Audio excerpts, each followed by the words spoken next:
You're listening to Chameleon Church. Biblical Antidotes for the Modern Man. With your host, Allan Aguirre.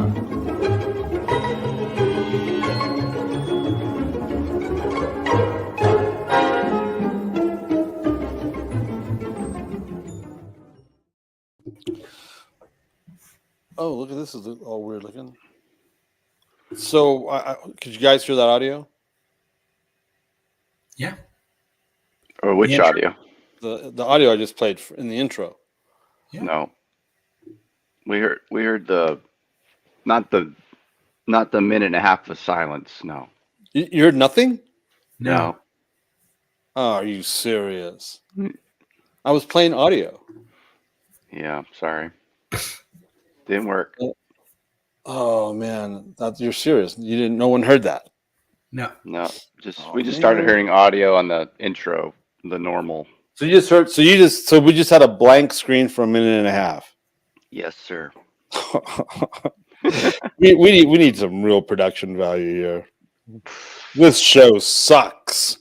All right, so then I'll play it now then, since we're all sitting here. Darn it, I was trying to be all dramatic and stuff. All right, check it out. It all makes sense.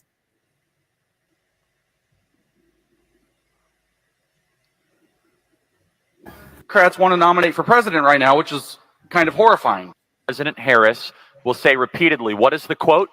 The quote is that we can see what can be unburdened by what has been. I can imagine what can be and be unburdened by what has been.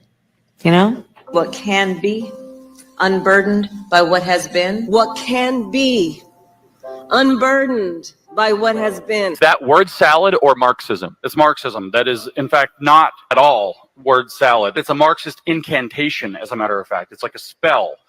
So you can see the possibility of a world that's unburdened from its own history, which is exactly what Mao Zedong did when he launched the campaign of Smash the Four Olds, the four old characteristics of Chinese society. They were going to make a new China that was going to be unburdened by what had been in the past of China.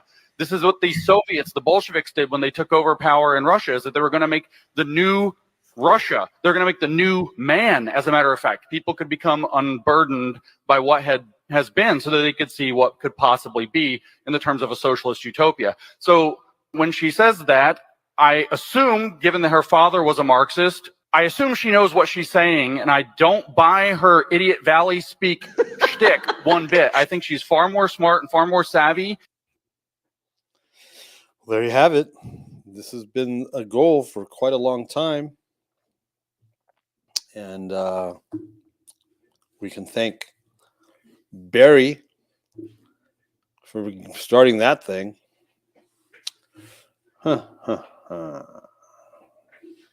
Coming Tuesday, I feel better. Even now, your man looks good. That is such an old song. Friday on My Mind. The drums sound amazing. Oh, I know. That's Ansley Dunbar, Mr. Two Floor Tom. He had one mounted and two floor, and I copied that immediately when I was a little kid. It was awesome. My favorite drum set, White Rogers, 1964 Rogers kit. One mounted, the big mounted, right? The second mounted, and then two floors. Oh, man. And had the 20-inch crash ride, Zildjian. Those things, that was a classic.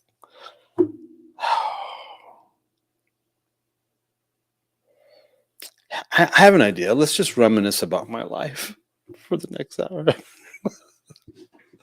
So, yeah. And, you know,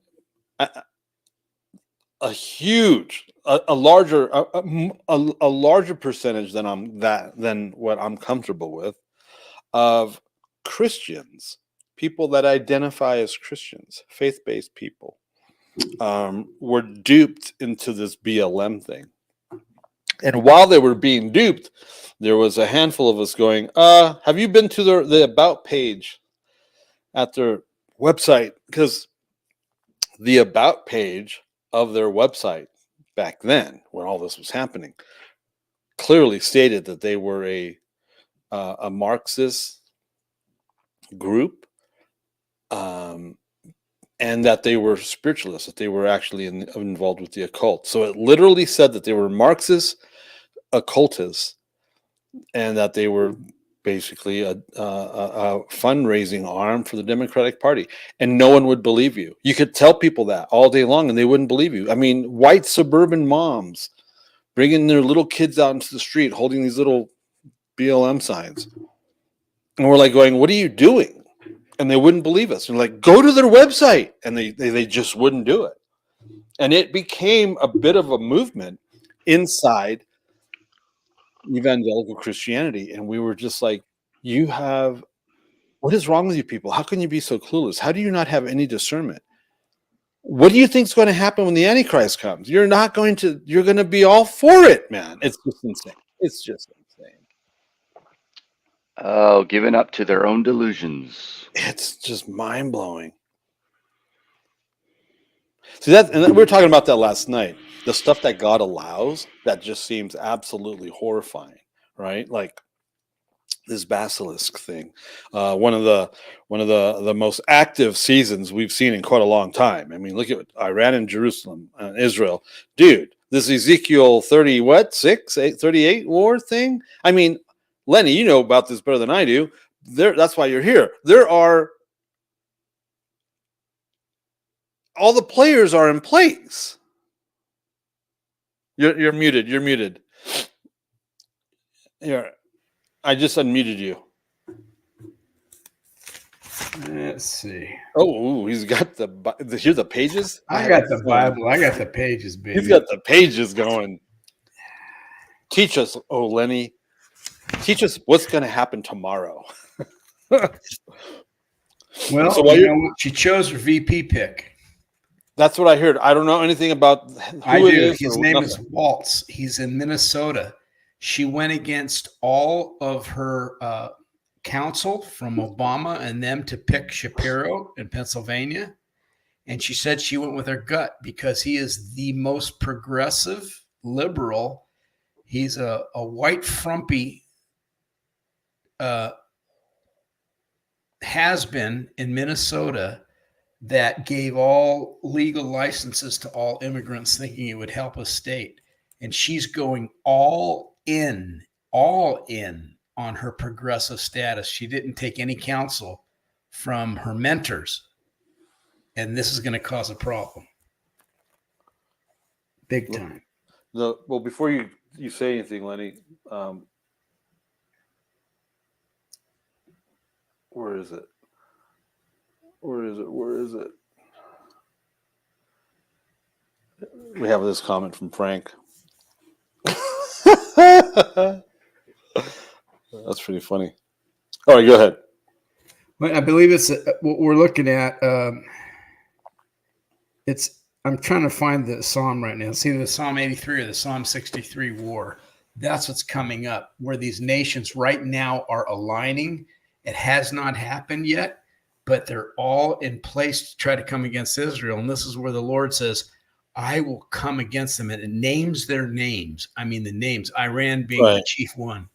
And the Psalm, Ezekiel 38 and 39, remember, I think this is more accurate. It's Ezekiel's view of what John saw in Revelation. It's his view of Armageddon. It's how he perceived it under his prophetic mantle. It's more accurate and aligned with that. But when you're looking at the Psalm 83 war, this is when the gods rise up under these nations, and the Lord says, no, this ain't going to happen.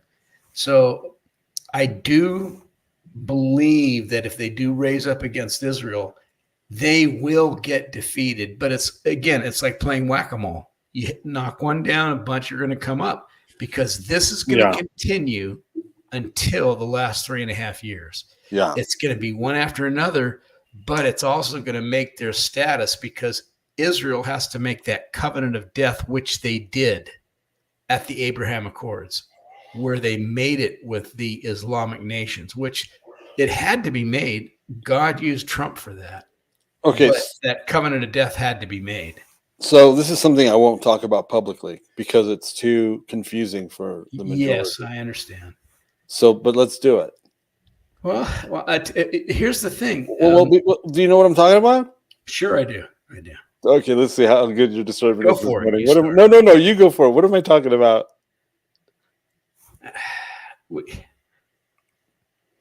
Come on. Let's do it. Well, when I just started with what I was saying there, Israel had screwed themselves when they signed the Abrahamic Accord, you said. Right. And who was behind that? Donald Trump. Okay, so then what are we saying? I'm saying God used Donald Trump. Correct. To bring forth what needs to happen in his righteousness. And that's not anything evil against Donald Trump or Israel.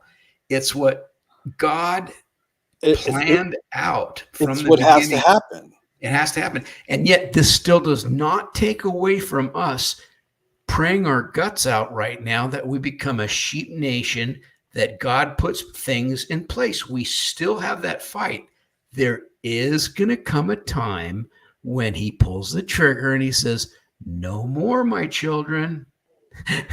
That's why right now we have to rise up and fight and but I want to go very vocal at what we're doing now.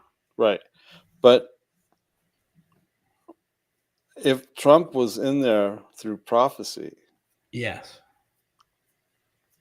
is it possible that Trump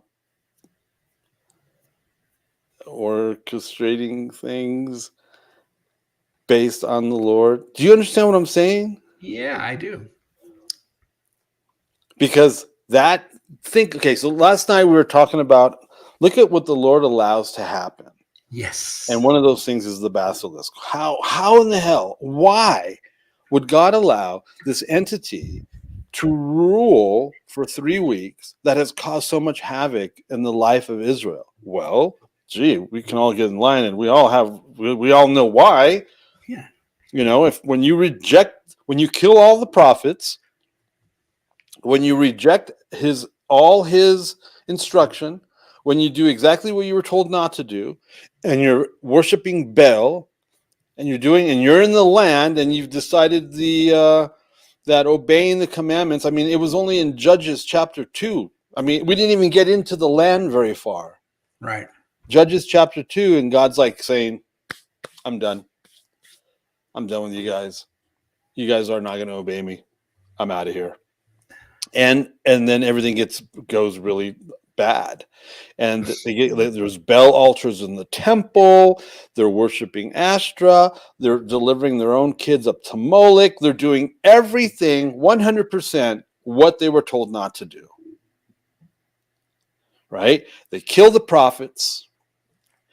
God's like, I told you not to. I warned you. You didn't listen. It's not me. It's literally you disobeying.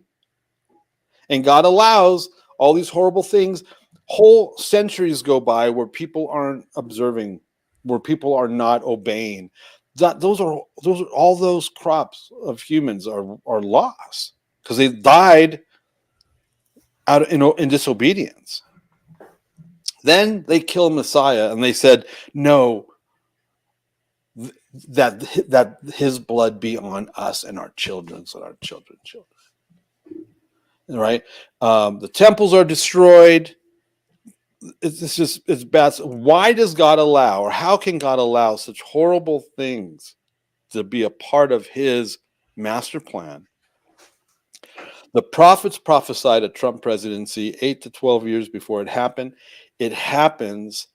The Abrahamic Accords brings Israel in alignment with eschatology. Could Trump be the Antichrist with God's blessing and hand behind it? Now, here's why I say it like that, because the concept for Christianity's ability to reason, wait, God would actually set up and establish and prophesy the Antichrist. God would actually be involved with that. God would actually, but of course, he's God.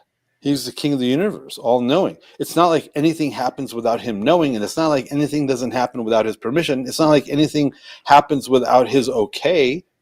Yeah, right? he's the potter of clay as individuals and potter of clay as earth and the heavens.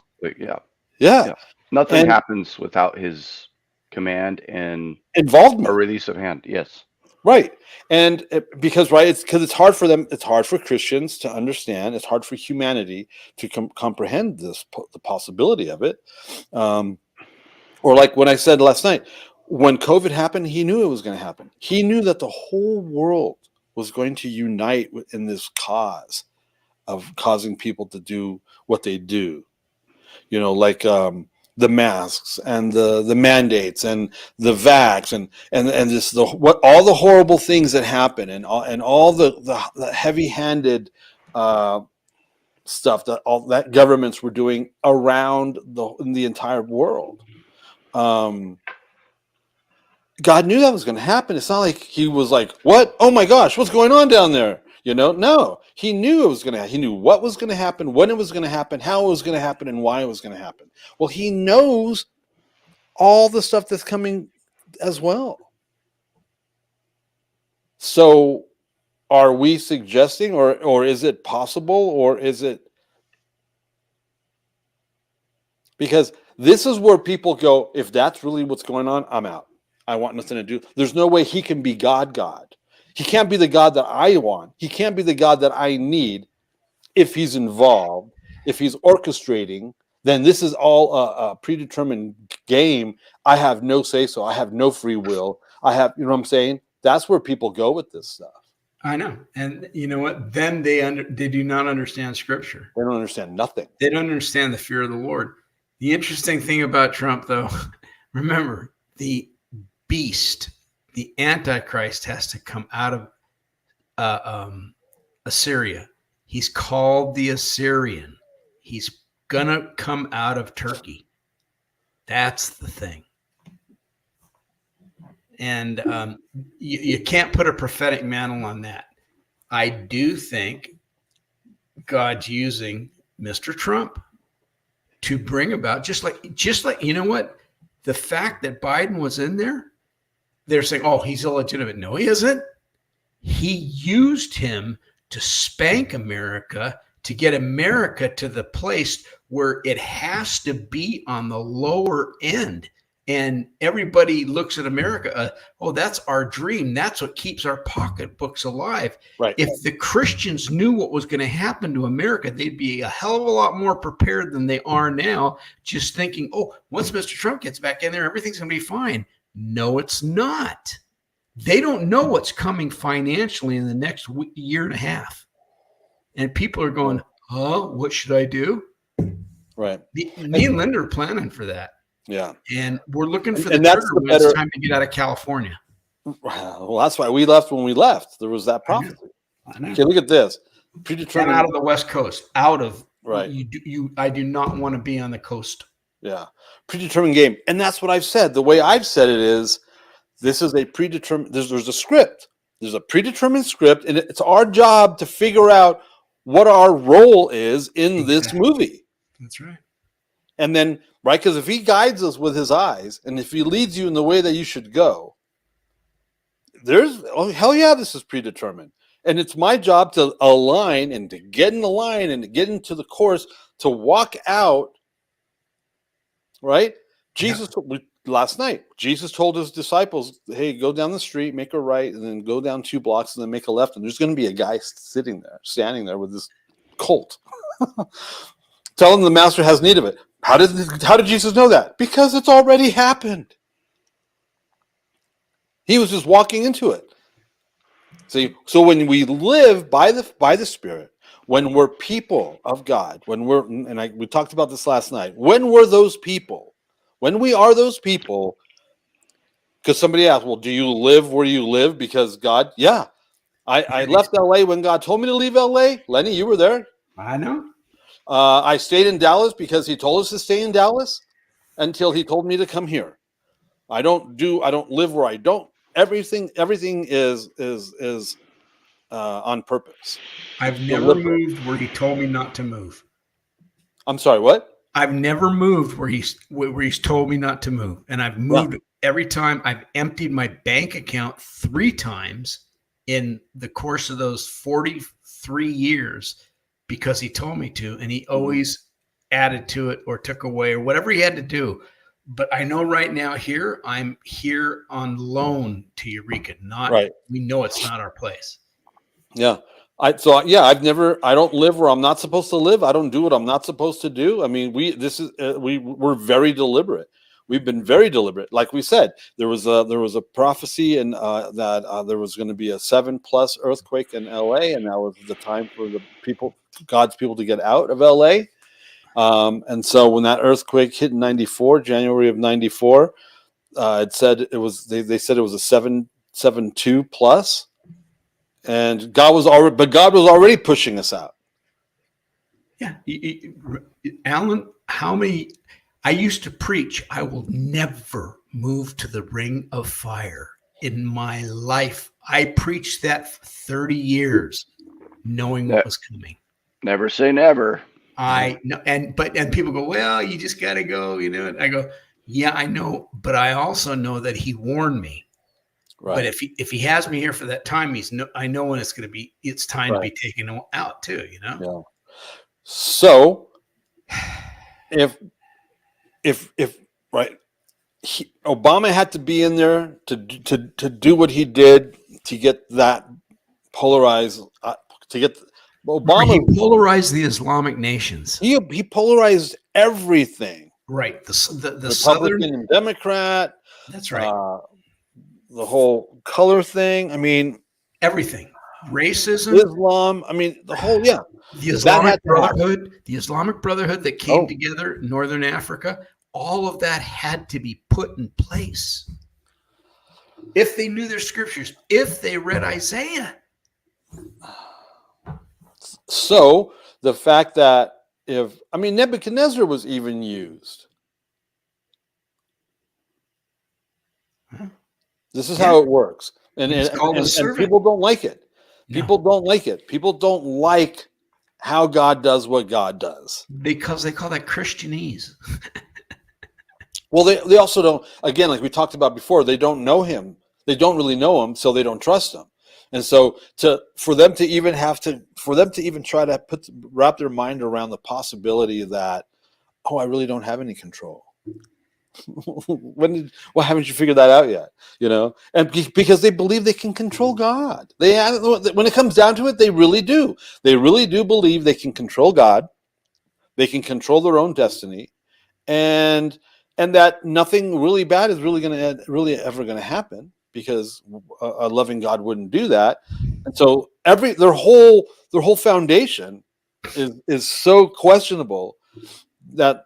No wonder they're tossed to and fro. No wonder they're unstable and ignorant. No wonder they're Christians, because that's just the definition of Christianity. There's nothing really positive about it. I mean, there just isn't. I mean, even the way they tell you about Jesus is not even correct or biblical, and does very little to support anything that we're talking about. It's just a self-gratification circle thing. It's really bizarre. It's so twisted. Look at what Peter just says. He says, work out your salvation with fear and trembling daily. You know what? That means that last night when we saw the new moon, you know what the important thing for that day was? To be obedient, to honor Rosh Chodesh, to realize that we're in his plan, that we better prophesy. We better set our hearts aside for this month, and to finish off it's that clear, that precise, that he goes, I'll take care of you if you understand how I'm there with you right now. If you submit. Yes. Right? Because they won't submit. They wouldn't. Adam just look at it's like everything's going really good. Why did you screw it all up? You know. Did you see the moon last night? No, we have clouds. Yeah, we had clouds. The only person I saw that saw it was Freak, right? Cynthia. She's the only one that's reported seeing it with a picture. We've had a marine layer here for the last week and a half. I mean, Lynn was maybe I'm going to get some sun. It's the middle of July. No sun. Yeah. Can you guys back up one? Yeah. A few minutes for me and connect. I don't know if we finished the thought. Like I wasn't tracking Abraham Accords, which scripture, which war you were talking about, which he said Ezekiel. You go to Ezekiel 38, verses 1 through 9. If you look at that, you look at the connection that Israel will have with certain Islamic nations. Well, 4 of the 5 were put in place, and actually they're put in place because Saudi Arabia defended Israel against Iran just a few months back. You read on in there, it talks about the covenant of death. And the reality is that that was put in place under Donald Trump. I'll send you I published this back in 2020. I'll send you in the email your the whole thing with the breakdown of what the Abraham Accords were. Lenny, everyone's going to want that. Okay. Make a Can you know how to make a PDF? I think so. Linda will help me if I don't. Okay, make a PDF, put it up in Band, send it to me. I'll put it up on Chameleon Church. Otherwise, just send me the Word document and I can make the PDF. Either way, provide it for everybody. They're going to want it. Okay, we'll get that. And that's the beautiful thing about these Chameleon Church people. They're not just little pew warmers. They're here on purpose. You know what I mean? Yeah. Yeah, I need to. I'll get that out. I'll put that in a PDF. So so we've got Trump that orchestrated that the Abrahamic Accord thing, but he also got Jerusalem. Yes. Capital. I mean, this is really. He made it the center. He brought back really important stuff. So if you're at a, let's say you're at a roundabout and you got 2 or 3 options to go. The Abrahamic Accords, the what he did with Israel and Saudi and all that stuff, and Jerusalem, the capital, to take that street from that roundabout definitely leads you to the end times narrative. And that's where people freak out, if they're even aware of it. We don't freak out about it because it has to happen. There is no return of Messiah without a false prophet, a tribulation, an antichrist. There is no return of Messiah without all that stuff, or the world coming down on Israel. There's no second coming without all that stuff. And the way we've described it like this: you're not going to get an Elijah without an Ahab and a Jezebel. It's a package deal, man. Ahab and Jezebel and Elijah. That's this is how this works.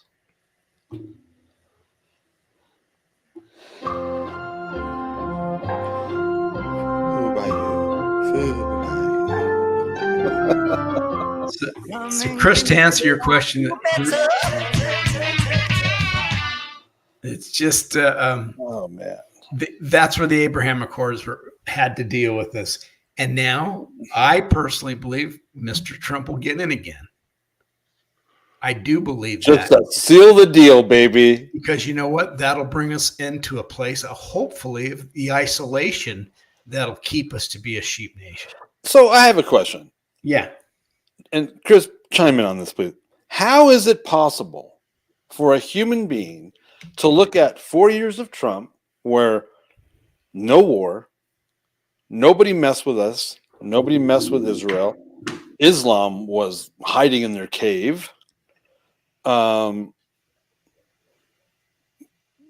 the economy was good. You know, I mean, it was awesome. And then the last 4 years, and then not just the last 4 years. How about the last 3 freaking weeks? And it's all gone belly up. You know, we've got the Iran and the Ukraine thing with Russia, and you've got Iran doing their thing, and you got Muslims running amok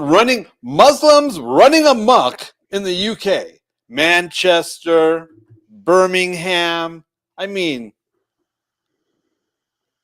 the open borders, the illegals that have they're everywhere.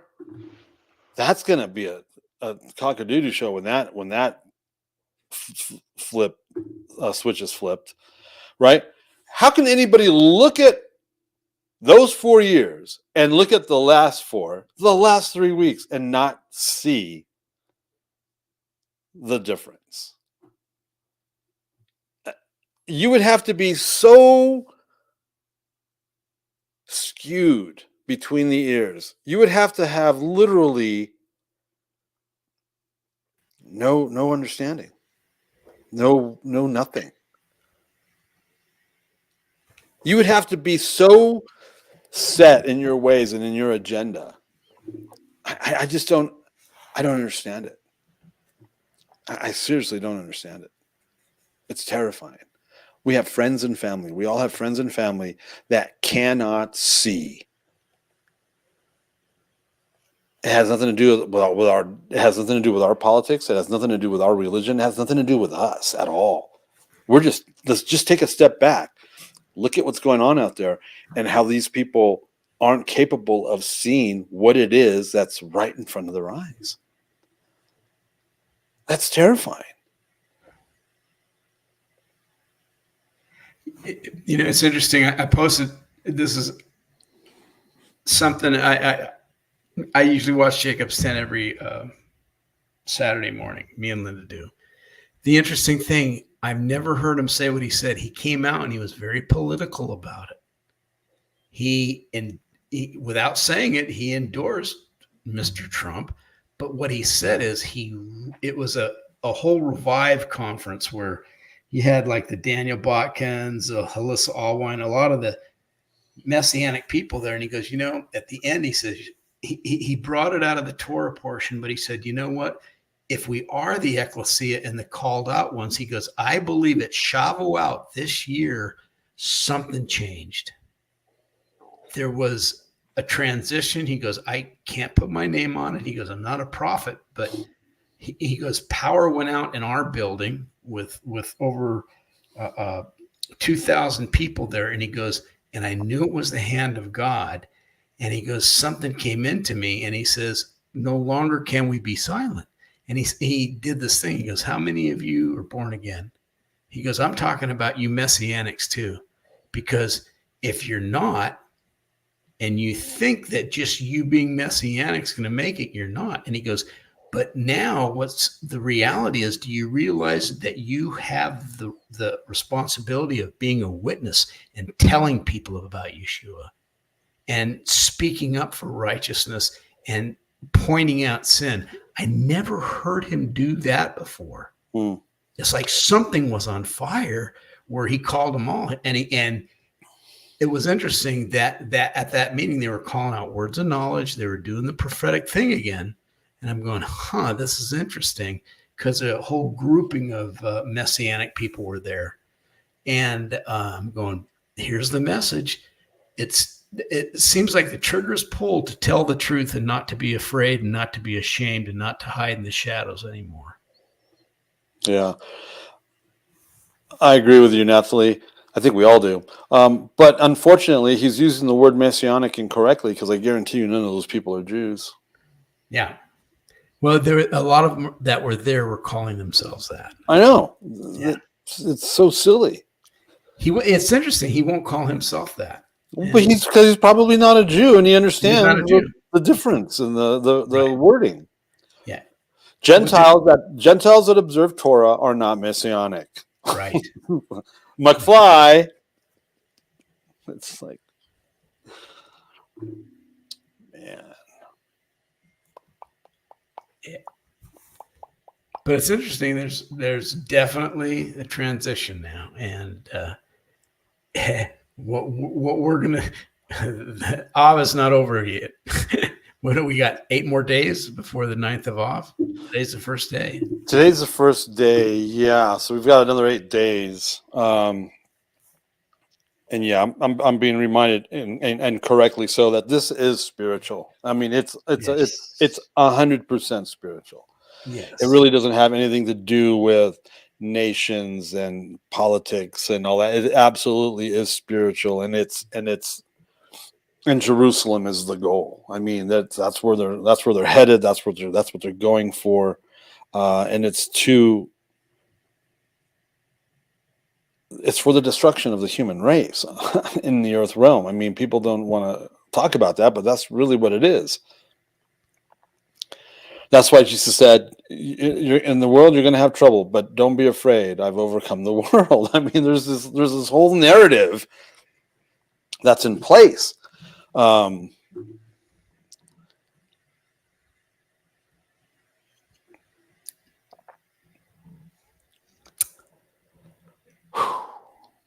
Kris, anything? Yeah. Yeah, I mean, I have lots of thoughts. Yeah. What was the question you asked me? You said something about 4 minutes ago. I was kind of drifting. Because it's worship. It's about worship and idolatry, and you're asking me why does how do people say, if you said the last 3 to 6 weeks seeing things seeming spiritually accelerating or manifesting on the surface, before it was under this layer, and it's just like it's like popping, like just like in it just that course of the week after the assassination attempt. You're just like, wow, like all the chess pieces just went flip, like it just really sent.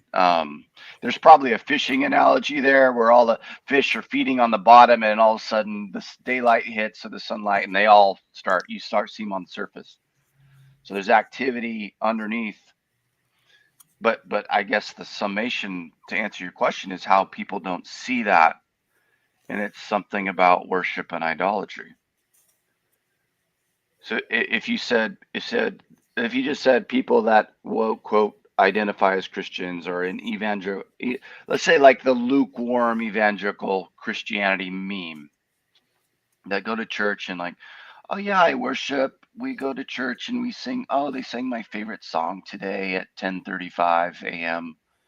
And then you go home and you just go on with your lives. Like there's no speaking in tongues. There's no daily. The only time they do anything that they would call worship, or that we would call worship, imitation, would be singing in church. And that's not going to do it. Nope. And so if you're thinking, or if you're blind to the political moves or the things going on in the Middle East, or just like, oh, that's interesting. I wish everyone would be nice to each other, or there's this lack. So it's like knowledge without wisdom. Wisdom is being able to apply the knowledge you have, and discernment, which you aren't going to have without the gift of the Holy Spirit. Yeah, because there's a difference between knowledge and wisdom. Yeah. Yes, for sure. And so I guess I'm just thinking about, unfortunately, there are people in the evangelical church meme that lack that connection of, oh my goodness, the King of the universe can move any mountain, can orchestrate any situation. So I'm a big Dallas Willard fan. In a lot of ways, but just the concept of God is too small. And if you don't have this belief and this understanding and adoration of the God of the universe and a fear of the God of the universe, that he can orchestrate anything and nothing is out of his hands, you are going to look at current events through a different lens. And so how are we magnifying our concept, our belief, our expanded, our thoughts about God? A.W. Tozer says this, I'll butcher the quote: the most important thing about any person is what comes into their mind when they think about Jesus. And it's, if there's a truth, and there is a truth, that you are either 100% all chips in worshiper of the God of the universe, or you aren't. That is going to affect how you see these things. And then I was going off in my mind as you were talking about, let's call it the political left. Let's call it, if you believe there you are a worshiper or you aren't. And I came to the same conclusion when you were saying it. This is absolutely spiritual, absolutely spiritual. And if you are believing in the God of the universe and pursuing a relationship with Yeshua, Jesus, or you aren't, those that aren't are on a path to destruction and destroying everything in their path, willingly or not. Like, they either know that or they don't. But because they don't have a relationship with the God of the universe, they're being manipulated or participating in destruction of the life of Shalom, of the life in Yeshua, of the life with the God of the universe. And they're just wandering to and fro, and they've let themselves be open, or they totally know they're demonic entities, and there's a strategy. There's no like, Jesus is who he said he is, or he isn't. And so it's just like participators in non-truth, whether they know it or not. And it's, this thing is spiritual. So what's right in front of us? What are we supposed to do? You know, I was thinking about D-Day, World War II, all those soldiers. There was probably a feeling like, we're eventually going to win this. We're eventually going to win this war. But there were battles that individuals that were ordained to be in certain battles, and some of them were like, you gotta jump out, like D-Day. You gotta jump out of this watercraft, this boat. What are they? There's a military term for them. Storm the beach. Be the first, and you are 95% sure you're going to get shot. But we have to go. We have to take this beachhead. And then there were some back on the battleship or the cruisers or whatever that are scrubbing pots and pans. Relatively more safe. Over the big scheme of thing, they had an important role to play. And so some of us, we need to ask the Lord, is our battle right now in this trench? Like, we're holding this trench. We're like we are at this point in a front line or battle, or maybe we're not, and our battle's coming, but we're all in the war together. This spiritual battle, this thing's spiritual, and so we need the discernment with the Holy Spirit to know, what is our role? Who do I talk to today? Who are the people that need to hear peace and shalom and encouragement? Who are the people that actually need to be asked directly, what do you feel about, what do you know about Jesus? And but it always comes back to worship. Who's on the throne of your heart? What are you actively doing to pursue the Lord today, to hear from the Lord, and where is he sending you? We'll be right back.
Yeah, that was excellent, Kris. So we're all in the same war. We all have different roles to play. And again, we need to, like we were talking earlier, we need to determine what those roles are so we can fulfill them. That's doing God's will. Man.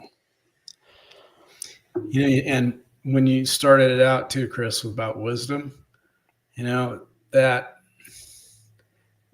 where that wisdom comes from, we know the fear of the Lord. Yeah. Because that starts wisdom and it brings forth wisdom's application. It resides right there. The beginning of wisdom is the fear of the Lord. And I think that a lot of what happens here on Tuesday mornings is to continually remind everyone listening that's what that's about. I know that's Chameleon Church's really strong suit. And, prophetically to pull down the idolatry of our day. You're talking about worship. I was thinking about that. Just going to church doesn't make it, because what's idolatry? He tells us, he gives us a real simple insight. He goes, they make out of wood or metal, whatever it is, they fashion it out of gods of their own image, which makes them feel good. And that's what idolatry is. And it does that with doctrine too. I mean, they create doctrine for their own self-preservation. That's what the Christian left's all about. Yeah. For their itching ears. That's exactly right. So there's a couple questions. Nathalie asked, or she commented, where'd it go? Don't you think some of it has to do with predestination issue too? Like some aren't meant to see. Absolutely. And that's true. Not everyone is. Jesus, what did Jesus say? I talk to them in parables so that they won't understand, so they won't receive me, so that they won't be healed. Oh, people don't like that. Scary thought. Yeah, people don't like that at all. They just don't. This was a good one. If John the Baptist could be offended and start questioning how things were going down with Yeshua, ... Absolutely. It's like we have to stay. Man.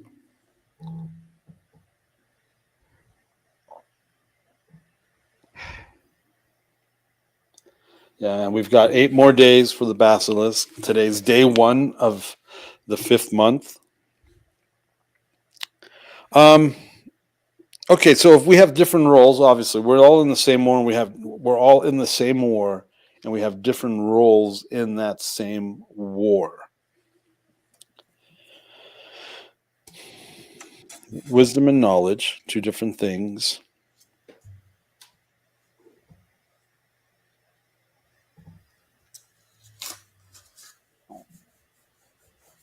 I'm marinating in it to see what, I believe there was spiritual wisdom in what you were saying, Kris. So that's why I'm kind of parked there for a second to see what else is what else is there for us. Revelation 13, if you're supposed to die, you're going to die. You're supposed to go to jail, you're going to go to jail, We all have different roles in this war. He made some apostles and prophets, evangelists, teachers, and pastors. If we take that analogy a little further, let's do that.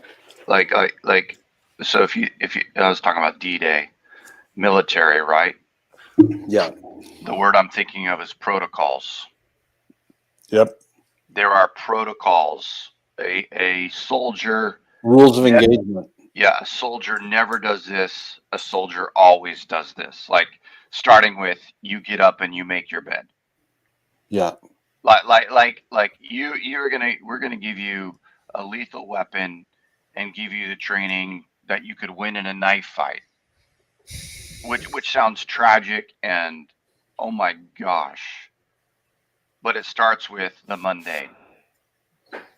Yeah. You will shine your shoes. You will have an inspection. You will appear before your drill sergeant. You will make your bed. You will pack your bag this way. You will shine your gun this way. You will run. Like I'm thinking of that protocol mundane, like the mundane protocol, the everyday. This is how you identify with us, and this is how you identify. It rolls up to a general, right? And senior command, and everyone that wants to play has to obey. Everyone that is enrolled and then you get your assignment, and if you don't play, there's punishment. There is getting in line. There are rules of engagement. Yes. Lance Wallnau, 12, 14, 15 years ago, actually taught about that. He would talk about how you can take this flunky ass teenager, send him to what's the name of the island that they send them to be trained? Boot camp. There's an actual name of the place. They would send him there, and after 6 or 8 months of basic training, man, they come out completely transformed. And his whole purpose, obviously, transformation, is the disciplining of the body, like you said, waking up at a certain time, making your bed, that regimental training process of boot camp. You're basically breaking down the body. Boom, boom, boom, discipling the body, disciplining the body, and then the mind followed. And he was using that exact example to describe that whole process of, because see, the body, you're going to have all that flesh piece, that soul piece, and we've got to just train the soul so that we can, and then once that mind becomes muscle memory, it kicks in because of the discipline, the disciplining of the body. Yeah. They say that if you do something for 3 weeks in a row, it becomes a habit, and we've talked about, I'm not going to go there, but yeah. And it is rules of engagement. We do use that analogy around here, or the protocols.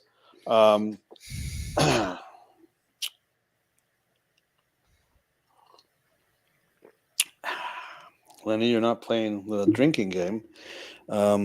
This FM 622 actually is a military field manual 622. 622 is a leadership guide. But the FM, that's like this is actually, the design of this is actually based on a real field manual. And 6-22 field manual is a leadership guide. I thought that was pretty witty. Yeah.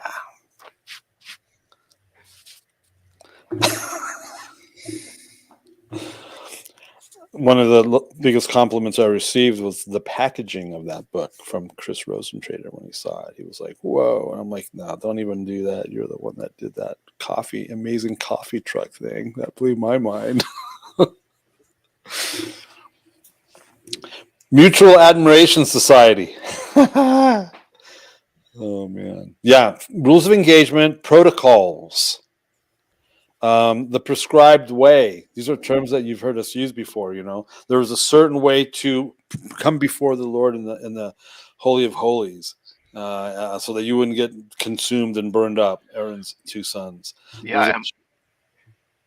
Sorry. No, you're fine. And there was a prescribed way to carry the ark, not on a wagon, but on the shoulders of the Levites. And why do they do invest so much and have the rules? And you could, if we don't like the military analogy, you could say the same for sports, right? Sports team. Yeah. So it's so in the moment, all the preparation, when it's time and it's game on, and oh my goodness, it's chaos. You've been trained and you know what to do. And you rise to the occasion, and you take it to another level. And that day's going to come for all of us. And it has to become natural. Right, so you don't get yourself killed and your buddy in the foxhole killed. Instinct. Yeah. Instinct. Yep. Lenny, what are you thinking? Yeah. We're training for raining. Training for what? For Oh, raining. for raining. Training for raining. Oh, I've never heard that one before. For raining. Did you Oh, just yeah, make that's a that up? common term they use. I've It's never like heard a that. Assembly of God meme right there. Training Oh for my raining. gosh. There you go. Have you ever heard that before, Chris? Okay, that just see? Oh yeah. Oh yeah. That just tells you how far removed I am from religion. I've never heard that. I like it.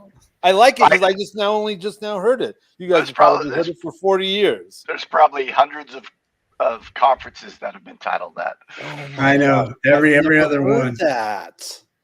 Where have I been? I like it over here where I don't hear crap like giant Christmas. You were on tour. I was on tour.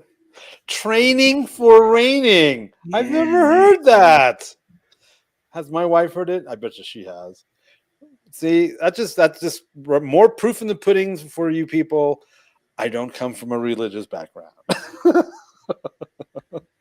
Well, the thing is, it's kind of true, right? It's like, no, it's absolutely true. Yeah, it's a good one. I like it. Yeah.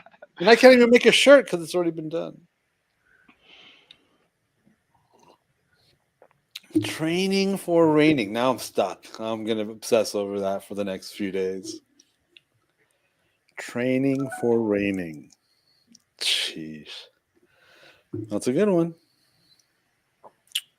So some encouragement about it all is, so like the playing fields we're all on together, you know, those that are truly worshipers and following after the Lord, is, I mean, there is, the world's becoming less and less gray. Like the lines are being drawn and you know, however you call it, the lines are glowing. Like it's clear. It's becoming more clear, and both a positive and a negative way. In a positive way, I think those that are pursuing the Lord are really digging in and going to Him, or recognizing they need the Holy Spirit's anointing or indwelling in a new way. Like they're at the end of the rope. Lord, wow, this is a new problem. I've never had this emotion. I've never felt this strongly about this.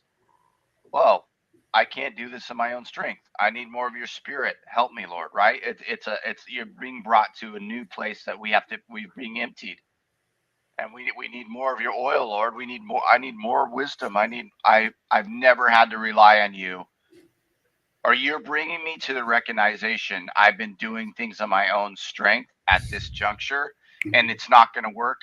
Fill me, Lord. Give me the bread I need for today. Right? That's a positive, right? And then I think in a negative way, which is actually a positive. Okay, so for those that know nothing of the Lord, have not been in church, have been in church, have been damaged, are just not following the Lord. I'm seeing this among my non-Christian friends. The spirit of anger is at an all-time high. The spirits of anxiety and darkness is at an all-time high. And so like the fields are being whitened for harvest. Like they're realizing, oh, everything I thought about, oh, my 401k or I had a friend yesterday. I was hanging out with them, and he's like, yeah, I got laid off this morning. I'm like, what? You know, been at a company for 15 years, and all of a sudden the rug's pulled.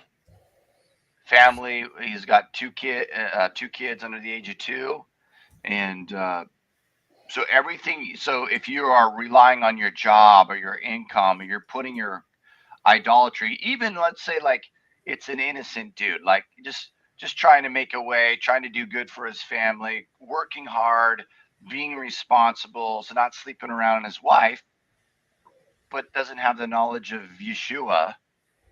They're like, oh, those opportunities to speak life into those people is like, man, yeah, really sorry about that job, but would you mind if I pray for you? Do you guys know what I'm saying? Like people are at their end of their ropes in a way that can be obviously there's going to be people that are becoming more angry and anti-Christ spirit, but there are some in that camp that are just like God's bringing them to the end of what they put their hope on, and so it's ripe, like Lord setting up ripeness for those to come into the knowledge of Yeshua. Yeah. Don't put it on me. What's wrong with you? There was this morning before I logged on, I was just finishing up my devotion, and there's these verses in Psalm 5 between verses 7 through 11. It just hit me, just popped out, just because of thinking about the anxieties of the day, just what you're talking about. Will you read it? That centered me. It really centered me. And it said, but I, through the abundance of your steadfast love, will enter your house. And remember, I will bow down towards your holy temple. When David wrote this, the temple wasn't built yet. In the fear of you, lead me, O Lord, in your righteousness because of my enemies. So he was prophesying. I mean, it's about him residing in his temple and living with us. Because of my enemies, make your way straight before me. For there's no truth in their mouth. Their inmost self is destruction. Their throat is an open grave. I can speak of politics. I can speak of the enemies of our soul. They flatter with their tongues. Make them bear their guilt, O God. Let them fall by their own counsels. Because of the abundance of their transgressions, cast them out, for they've rebelled against you. But let all who take refuge in you rejoice. This is real worship. Let them ever sing for joy and spread your protection over them, that those who love your name may exalt you. And it centered me. It just centered me. The rest of this off, he's going to take care of it. The issues that he's dealing with me, the enemies of my soul, the enemies of the things that he hates that I hate, I can rest on what he said here. And I love the way Psalm 5 starts out. I remember when what's his name wrote it, and then Chuck Girard sang it. But oh gosh, I forget his name. He died. He was in Sunland. I'll think of his name in a second. He wrote Psalm 5, give ear to my words, O Lord. And he always used to say, he goes, it centers them in the morning, just Lord, in the morning, I will understand this. So those few words, they just centered me. I'm going, yeah, he's on my side. So I'm going to be aware of the basilisk. He can't touch me. Yeah. So do you do the one proverb and 5 psalms? I do McShane. I do. I don't know what that is. McShane. It's the Robert Murray McShane devotion. He's been around for 120 years. That's like training for reigning. It's like training for reigning. It's training for reigning. So this morning I read out of Psalms. I did Judges. I did. You know what I'm talking about? One proverb and 5 psalms, and you'll go through both books in a month. Have you ever heard about it? I haven't done that one. This one you go through the Old Testament. You've heard of it, haven't you? I mean, that's like the only one I know about. A proverb a day, you'll go through all the proverbs in a month, and then 5 psalms a day, and you'll go through all the psalms. That's what they say. I think I read through Psalms 3 times in a year and Proverbs 3 times in a year. So just pounding away, man. It just enters the soul and the heart. But those things, it grabbed my heart. It centered me. Yes. Training for reigning. That's so new to me. And you guys are saying it like you've been saying it for decades. Yeah, the posters and the ads would be like, you'd have like trumpets, like the 4-foot long trumpets, like with a crown at the top. Oh my God. Maybe some like hints of fire at the bottom. Flame. Yep. Oh man. The Hebrew roots, the prophetic people, they have always used that phrase. Never heard of it. Where have I been? At the punk rock club. That's one of those catchphrases to come to our conference. That's what next year's conference. Got it. That's our conference theme for next year. Training for reigning. Oh man. You got to wear a Roman soldier's outfit, Alan. Put you on there with us. Wow. The swords. Jeez. I'll just wear my great kilt and come in like freaking Rob Roy or something. There you go. Don't say William Wallace because they didn't have kilts like that when William Wallace was around. Don't be ignorant. Training for reigning. It's like waves and babes. Oh, man. Surfing safari. Training for raining. I gotta get that out of my head. You guys have ruined my day. I gotta get that out of my head. I've never heard of that before.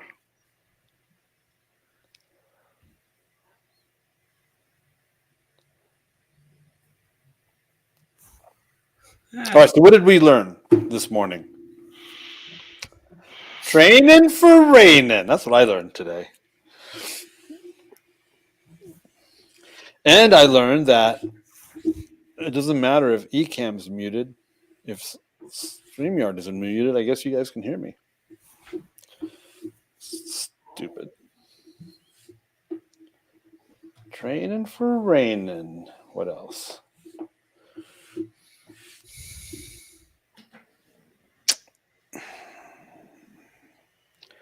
We need to pray for our country. We need to pray for our leadership. We need to pray for stuff not to go the way the enemy wants it to go. We need to pray for it to go the way God would have it go, even though it could be the demonic way. We learned that this morning. All of Israel was convinced. The people, the priests, and the prophets were convinced that God was going to deliver them from Babylonian siege in 2.5 years. So they were going to hold out for two years. Right. Somehow they were going to hold out for 2 years. That's when they started eating their babies. And they're gonna hold out for 2.5 years. That prophet Hannah. And Jeremiah was the only prophet that was going, you need to submit and go with them to Babylon into captivity. And it says that because of what you just said, now you're going to die. That's right. Priests, the prophets, and the people were going to kill Jeremiah for suggesting that God wasn't saying they were going to be delivered in 2 years, but that God was saying submit and go into captivity. It could be God's will for you to go into captivity. Joseph prayed that God would deliver him from the haughty Egyptian girl or woman, Potiphar's wife. Yep. And he did. God, how did God deliver Joseph? Put him in jail. And he was all about it. He wasn't whining or complaining. Yes, I'm in jail. I didn't fail the test and pervert myself. And because he had a good attitude, he took over the jail. You're not going to take over the jail if you have a bad attitude, people. This is all Lance Wallnau-isms. And he would eventually become second Pharaoh. From a horrible, his brothers beat him and threw him in a hole, left to die. Well, first they were going to kill him. And he was spared from death and thrown into a hole. That hurt. I'm sure they roughed him up. That threw him in a hole. Then they sold him to Ishmaelites. That's a bad day when your brothers do that to you. That's not a good day. And then look at how it all panned out. He becomes second Pharaoh. So God's will could look like tragedy while it's happening.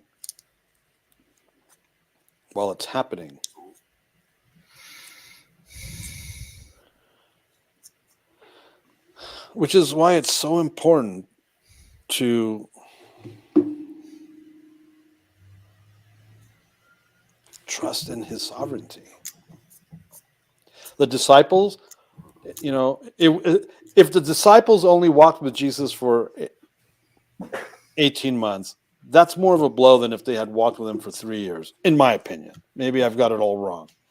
But what do you mean she's preparing you for your burial? What the hell are you talking about? And then the whole thing happens and he's arrested and he's crucified and they're like devastated, just absolutely devastated. Now what? I just invested all this. We believed, and now you're dead and we're alone again. But then what did Jesus say? I'm going to pray that the Father gives you the Spirit, the Comforter, the Holy Spirit. I will not leave you like orphans. I'm going to leave you, but not like orphans.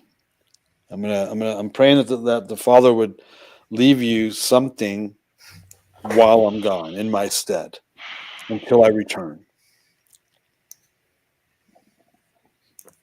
What? Lo, I come quickly? It's been 2,000 years. God's clock, God's watch and our watch are two different watches, people.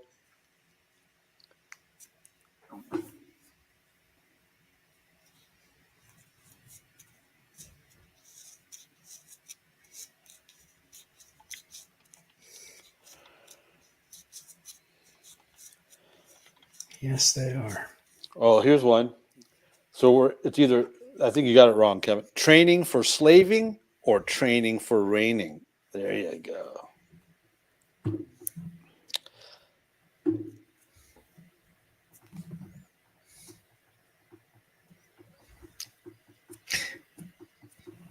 Paul could make a sermon out of that one because we're slaves for him. Yeah, baby. Take the ear and put the all through it.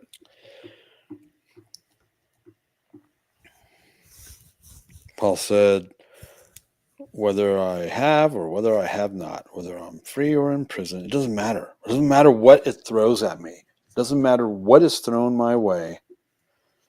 I'm going to trust him. I'm good to go. I'm not depending on this practical realm, earth realm reality. I know there's something on the other side. I know there's something in the invisible realm that's going on that's more important, that's more real.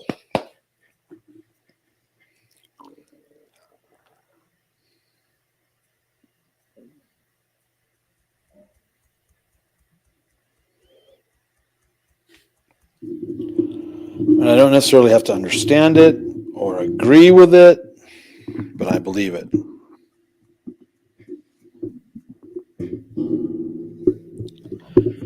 I believe it. Man, there's that 60 years ago now, long time ago, that missionary couple. It was down in South America. They wrote the book Eternity in Their Hearts. Oh, not through Gates of Splendor? It was through the Gates of Splendor. Oh, okay. Yeah, the Amazon missionary pilots. Right. I think Christina knew that family. I just remember how powerful it was. They had eternity in their hearts. Oof. Saved the whole village. Eventually, yeah. Yep. That was brutal, dude. They massacred everyone. And then the wife went back and they received her because we made a mistake. And she was able to through Gates of Splendor. I remember that's one of the first books I read after I got saved because I was trying to figure out this powerful. It's still to this day. Gosh, let me reiterate. I have no interest in martyrdom. I don't see nothing romantic about it. Nope. Martyr's obsession, not my addiction. Not my addiction. John put it this way in the beginning of Revelation. We're talking about the perseverance and the endurance of the saints. Mm-hmm. Day at a time, people. Awesome. One day at a time. Yesterday's done. There's nothing you can do about yesterday. Tomorrow doesn't exist. All you have is right now. And for the most part, we only have 16 hours to deal with because many people sleep for 8 hours. So you only have 16 hours of awake time to do this thing. Yesterday doesn't count. Tomorrow doesn't exist. Can you successfully not sin, honor him with your mind and your body and your attitude and your heart, Father God, for 16 hours? That's your homework for today.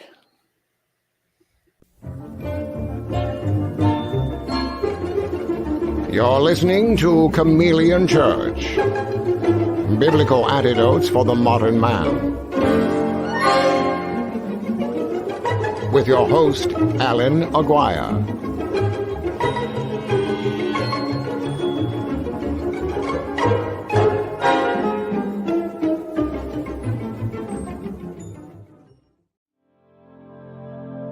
The views and opinions expressed during our broadcasts are solely those of the broadcast producers, hosts, and/or guests, etc., and are not necessarily the views or opinions of the Travelog Network, its sponsors, or affiliates.